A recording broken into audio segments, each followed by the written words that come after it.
श्री शिवाय नमस्तुभ्यं भक्तों। श्री शिव महापुराण द्वितीय सती खंड का 28वां अध्याय शीर्षक है सती का अपने पिता दक्ष के यज्ञ में जाना। ब्रह्मा जी बोले, जिस समय देवता और ऋषिगण दक्ष के यज्ञ में उत्सव करते हुए जा रहे थे, उस समय सती ने देखा कि रोहिणी से आज्ञा लेकर चंद्रमा भी दक्ष के यज्ञ में जा रहे हैं। तब सती शिव जी के पास आई। सज्जनों को मान देने वाले भगवान शंकर सती से बोले, हे सुमुधे, तुम किस कारण इतनी आश्चर्यचकित सी होकर इस समय सभा में आई हो, इसका कारण बतलाओ।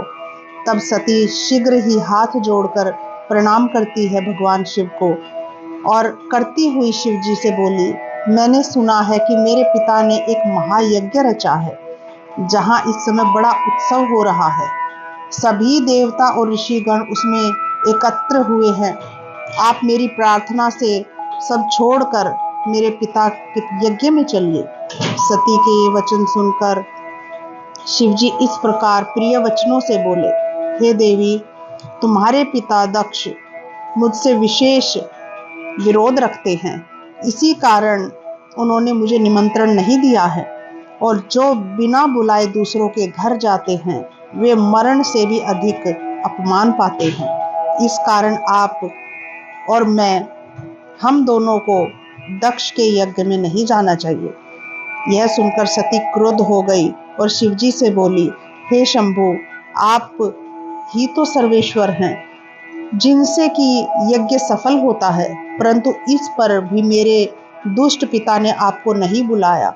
अतएव मैं दुरात्मा अपने पिता और यज्ञ में आए दुरात्मा देवताओं और ऋषियों का यह अभिप्राय जानना चाहती हूँ कि उन्होंने ऐसा क्यों किया।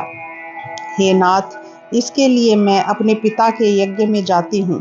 हे महेश्वर, आप मुझे जाने की आज्ञा दीजिए। सती जी का ये विचार देखकर सर्वज्ञ बोले, हे देवी, यदि तुम्हारी वहां जाने की इच्छा ही है तो मैं तुम्हें आज्ञा देता हूँ कि तुम अपने पिता के यज्ञ में जाओ।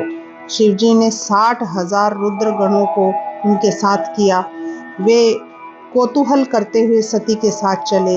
उनके मुखों से निकले हुए आनंदित शब्दों से तीनों लोक व्याप्त हो गए।